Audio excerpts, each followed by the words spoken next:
I'm looking forward to a trip with my friends, and I'm planning to use your credit card for it. Suddenly, Gary called me out of nowhere. I had noticed that he'd been coming home late for the past few weeks. He was secretly talking to Deborah on the phone and seemed nervous at home. I wondered if he had been planning something all this time. I had a feeling that Gary and Deborah might be up to something together. Luckily, I was ready for anything. Maybe I should act surprised when he mentions it. What do you mean by mine? I asked for clarification. I already knew Gary was planning to leave for a trip today. Honestly, it's hard to believe. If he thinks he can deceive me, I wish he had made a better plan. I had been patient up until today, but now I felt a strong desire to retaliate. There's no way I didn't have a plan for revenge. It's time to stand up to those annoying siblings after being patient for so long. I'm sure everything will become clear after today. I hope they enjoy their trip, not knowing that one of their travel companions is working with me. My name is Marie Ferleo, and I'm 31 years old. I live in a house with my husband, Gary. Right after finishing high school, I started working at the company I'm still with today. After gaining some experience and being recommended by my boss, I earned several certifications. In this company, certifications and a solid track record mean you're valued highly. I got a leadership position at the age of 19, which was quite young for such a role. Even though it was just a lead position, I secretly hoped to become at least a department head one day. After a while, a few new employees joined the company, including Gary. Even though I'm younger than him, I hold a higher position at work. I was tasked with training 3 new employees, including Gary. Marie, you're about the same age as us, aren't you? He asked. And you're already a supervisor. That's impressive.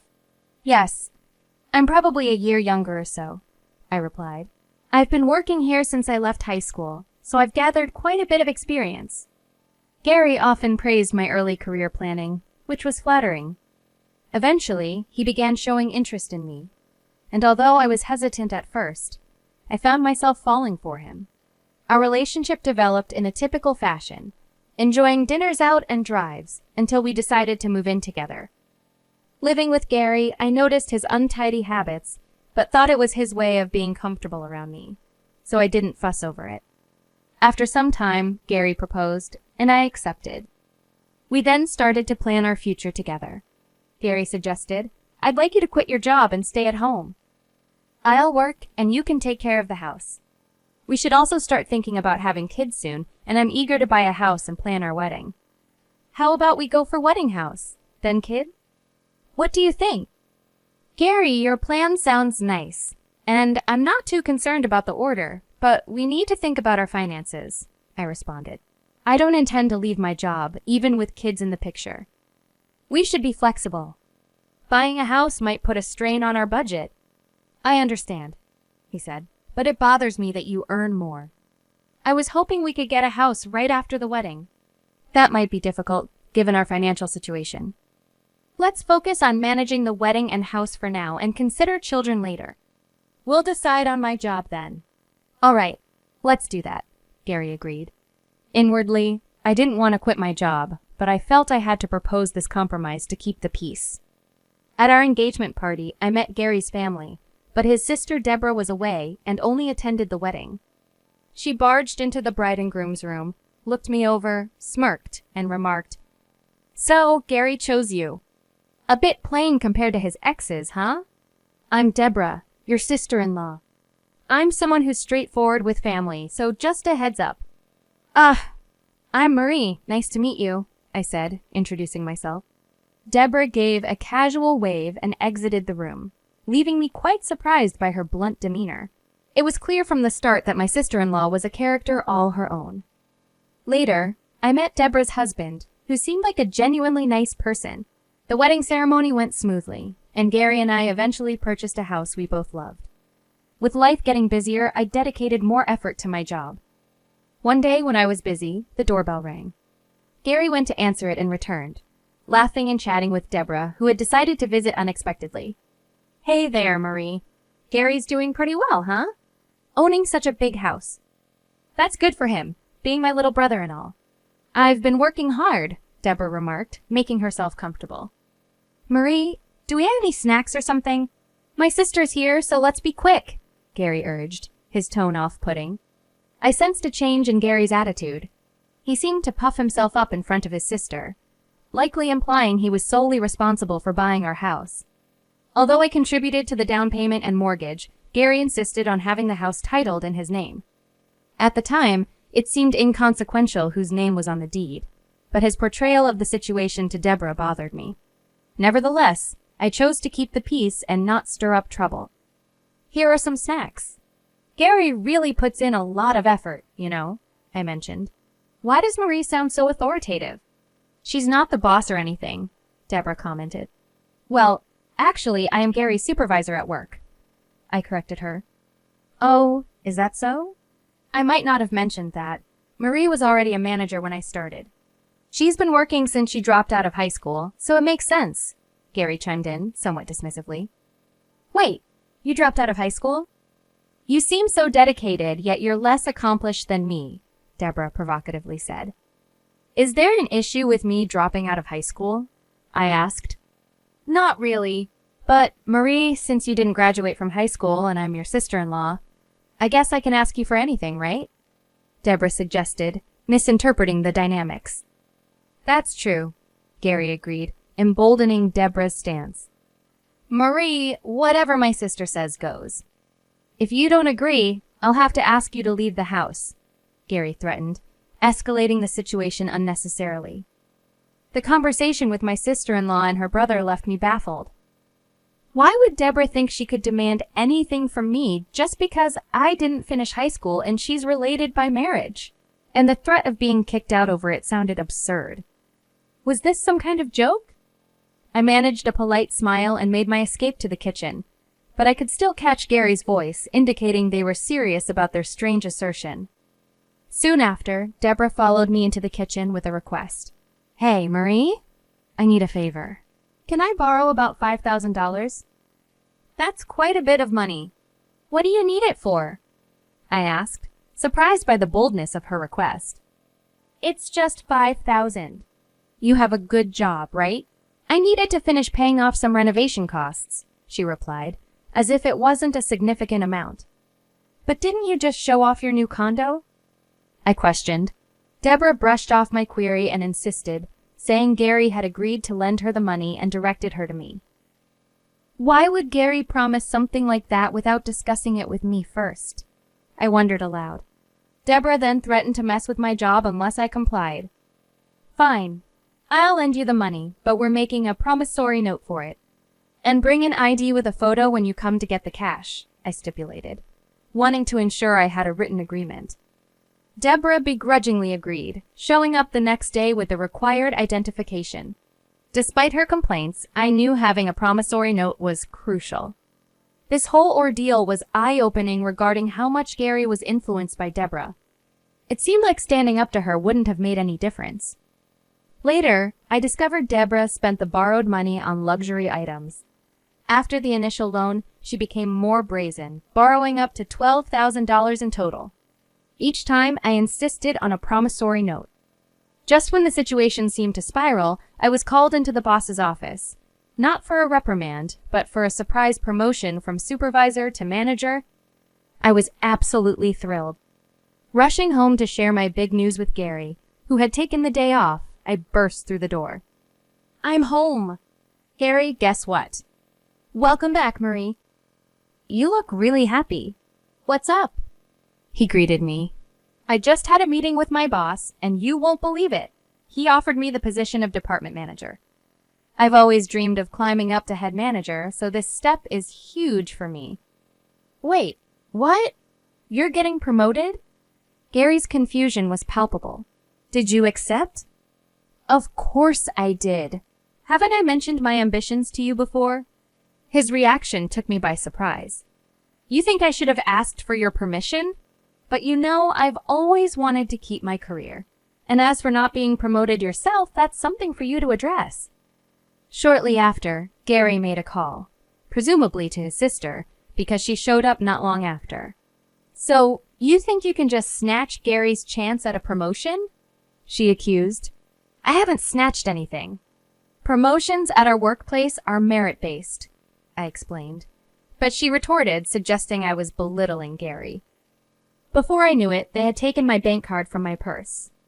Despite my attempts to stop them, I was outnumbered and could only watch as they left, laughing. Left alone, tears started to form. Regret filled me. I should have seen the warning signs. It was clear what I needed to do next. Find a reputable divorce attorney. Gary didn't come home that night. At work the next day, he approached me with a grin, bragging about their extravagant meal funded by me.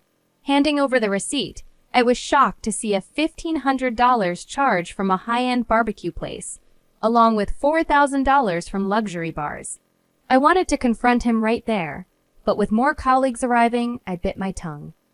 Heading home, I checked my bank account and was stunned to find $10,000 missing.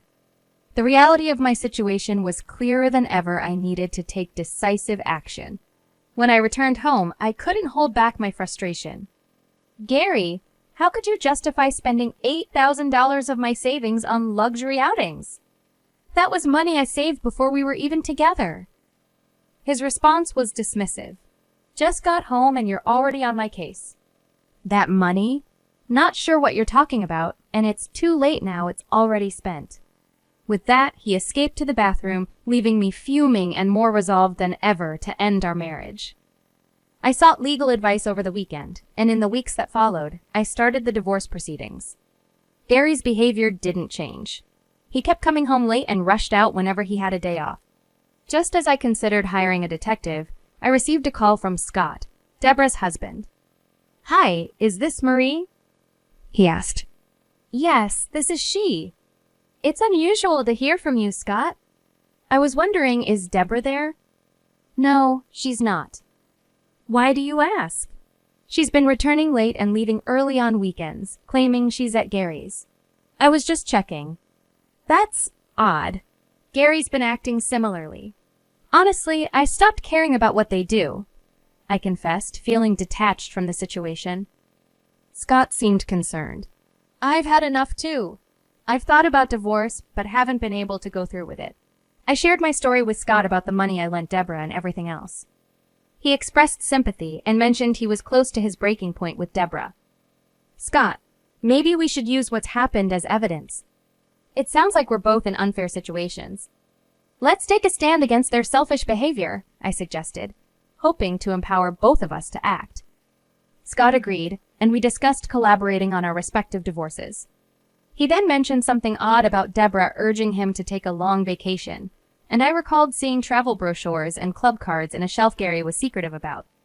After finding these items, it dawned on me they were likely planning a trip together. "Scott, it looks like they might be planning a getaway. I just found travel brochures and some club cards in a place Gary told me never to look," I informed him, piecing together their probable plans. Discovering some travel brochures sparked an idea in me. I shared my plan with Scott over the phone, and he laughed, agreeing to join in. We decided to coordinate our actions via text messages and concluded our conversation. I also sent him some potential evidence that might help with his divorce, and we carefully planned our next moves. 2 weeks later, on a day pre-informed by Scott, Gary left the house early in the morning. A few hours after his departure, he called me, boasting about having a blast with his sister and friends on my account. His recent pattern of late returns and secretive phone calls with Deborah had already raised my suspicions. I decided to feign ignorance to see how far he would go. "Your card? What are you talking about?" I played along, confused. "You seriously didn't notice? We've been planning this trip for a while. Scott was our backup. You've become too proud, and we thought it's time to teach you a lesson," Gary retorted, confident in his scheme. His words left me emotionless, my patience replaced by a resolve for retribution. "What was that about my debit card earlier?" I inquired. "I have my card here," I stated, pretending to be confused. "That's impossible. Here's the card." "Wait, what?" Gary stammered, realizing something was wrong. "That's a fitness club membership card, Gary. Did you mix them up?" I couldn't help but reveal the trick. Scott, listening in on speakerphone, chimed in. "So it was a plan concocted by Deborah and you?" I'm utterly disappointed. "Actually, I switched the cards last night. I confessed. Looks like you didn't double-check this morning and just assumed. Gary, caught in his own trap, sputtered in disbelief. What are you playing at? I should be asking you that, I shot back. Don't get too smug just because you think you can outsmart us. Gary's failed attempt at using my supposed debit card, only to find out it was a fitness club card, marked a turning point. His plan, fueled by arrogance and the belief in an easy victory over me, crumbled. This incident, a minor victory in the grand scheme of things, was a reminder of the importance of staying vigilant and prepared, especially against those who underestimate your resolve. I had a little surprise in store for Gary and Deborah upon their return. I've got gifts waiting for both of you when you get back, I teased, knowing full well the twist I had planned. You think gifts will make up for this?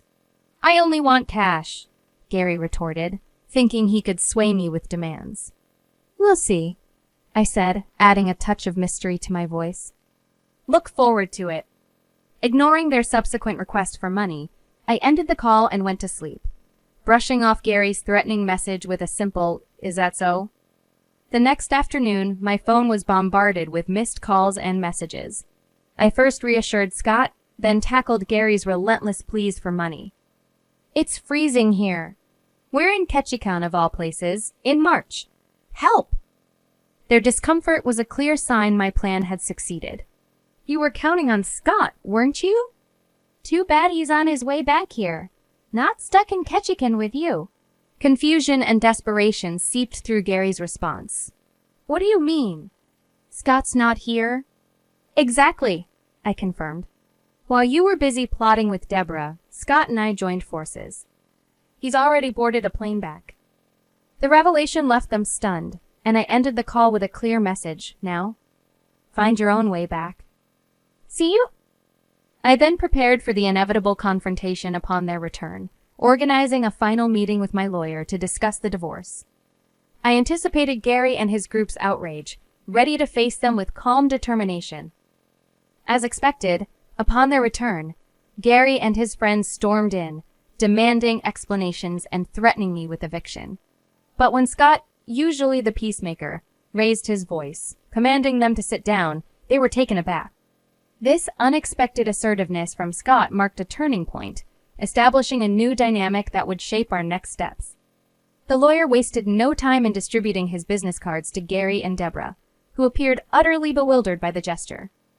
Well, here's a special gift from us, Scott and I announced, presenting them with a stack of documents. Their confusion turned to shock as they skimmed the papers. Wait, this is about dividing property. You're not suggesting divorce, are you? Gary stammered, disbelief written all over his face. It's exactly that, a divorce, I clarified as their faces drained of color. This has to be a joke, right? Deborah attempted a laugh, looking for support from Scott, who was already heading towards the door. I've documented everything, including the call Gary made from their so-called vacation, Scott revealed, his tone serious. It's beyond clear what you've done, and I cannot go on like this. Both Gary and Deborah tried to protest, but their attempts were feeble and unconvincing. I'm entitled to half of the down payment we made on the house, the remainder of the mortgage, and the reimbursement of the savings you squandered from my single days, I stated firmly. Deborah tried to deny borrowing money or accessing my savings, but her denial crumbled when I mentioned the promissory note. Their desperate attempt to destroy evidence, Gary crushing the recorder and Deborah ripping up the document, was met with calm responses from Scott and me, explaining the futility of their actions. Even if you destroy that recorder, the data's still safe on my computer. And Deborah, that wasn't the original document you tore up, I said, revealing their short-sightedness. The claims we laid out were substantial. Gary was billed for $125,000, covering emotional damages, the down payment on the house, and miscellaneous expenses with an additional loan repayment due. Deborah faced a bill of $26,000, including the loan she acknowledged with a promissory note and miscellaneous expenses. Scott's claim against Deborah was even more significant, amounting to $110,000 for the distress she caused him and the reckless spending, all without touching assets like condos. As reality sank in, Gary and Deborah could do nothing but cry, realizing the severity of their situation and the consequences of their actions. This wasn't just a threat. It was a firm stance against their irresponsible and selfish behavior, marking a turning point for all of us. I suspected that Gary and Deborah might consider suing, given their history of rash decisions. But our sharp attorney had cleverly included a clause in the settlement documents essentially saying, if you try to sue, you'll definitely lose. No lawyer will take your case, and you'll only end up spending more money. Focus on repaying your debts instead. This tactic ensured we could resolve everything without stepping into a courtroom. After settling the matter, I collected my things and left our shared home behind. Surprisingly, news of the ordeal spread through my workplace, leading to Gary being transferred to a different branch, a move that likely saved both of us from further awkward encounters. Not long after, Gary reached out with a message that was both desperate and hopeful, suggesting we try to mend our relationship and insisting he had changed. Similarly, Deborah tried to persuade me to reconsider, hinting at the possibility of living together as if that could magically resolve the deep-seated issues between us. Their pleas fell on deaf ears. I had made up my mind. Firm in my decision, I blocked them, cutting off any chance for them to sway me. Scott, who'd become a friend and confidant through this ordeal, shared that he too had received and ignored similar pleas from Deborah. One day, a drive past my old house revealed it was on the market, a clear sign that Gary and Deborah had managed to make the repayment. Since I had blocked all communication with them, their current situation remained a mystery to me. In the meantime, I moved on with my life, purchasing a condo and diving into my work, which soon paid off with a promotion to regional director, a goal I had long aspired to achieve. Scott and I began to spend more time together, discovering a surprising ease and compatibility in our interactions. Something about our dynamic just felt right, hinting at a budding relationship that was different from anything I had experienced before. Life after the divorce unfolded beautifully, affirming my decision to leave a toxic situation behind. As for what developed between Scott and me, that's a story for another chapter 1 filled with promise and new beginnings.